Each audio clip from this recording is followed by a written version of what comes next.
Hello বন্ধুরা, আজকে চলে এসেছি চন্দননগরের রথের দর্শন করাতে তোমাদেরকে।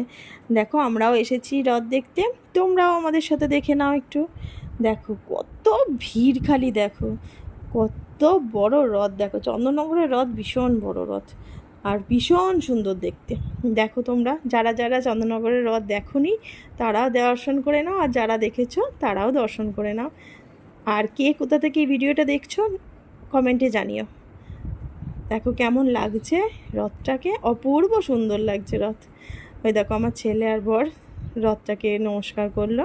ওরা দড়ি ধরে রথটাকে টেনেওছে, কিন্তু আমি সেই ভিডিওটা করতে পারিনি। দেখো, এটা হলো রথের পেছন দিকটা। সব পুরোহিতরা আছে, কত পুলিশ দেখো, খালি প্রচুর পুলিশ আর প্রচুর মানুষ আছে, প্রচুর লোকজন, সবাই মিলে একসাথে রথ টানে, দড়ি ধরে সবাই টানে। আমাদের চন্দননগরের এটা হলো খুব বড় একটা উৎসব, চন্দননগরের রথ। দেখো কত লোক এসেছে আর ভীষণ ভিড়, ভীষণ ভিড়। দেখো, এখন ওখানে রথটা দাঁড়িয়ে পড়েছে, ওখানে দাঁড়িয়ে এখন বাতাসা ছোড়াছুড়ি হচ্ছে। এখন বাতাসা ছুড়ছে, সবাই ওই প্রসাদ কুড়োচ্ছে, ওটা জগন্নাথ দেবের প্রসাদ বাতাসা, সবাইকে দিচ্ছে, সবাই নিচ্ছে।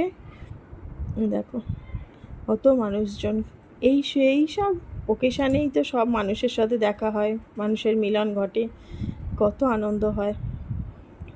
এই যে আমার ছেলে আর আমার হাজব্যান্ড। আর তোমাদেরকে রথটা দেখিয়ে দিলাম। এই যে, আর রথ দেখতে যাব, জিলিপি খাবো না সেটা তো হতেই পারে না।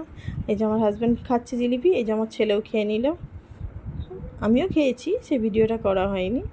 দেখো, আমার ছেলে বলছে দারুণ, জিলিপিটা দারুণ ছিল, সেটা আমার ছেলে বলছিল।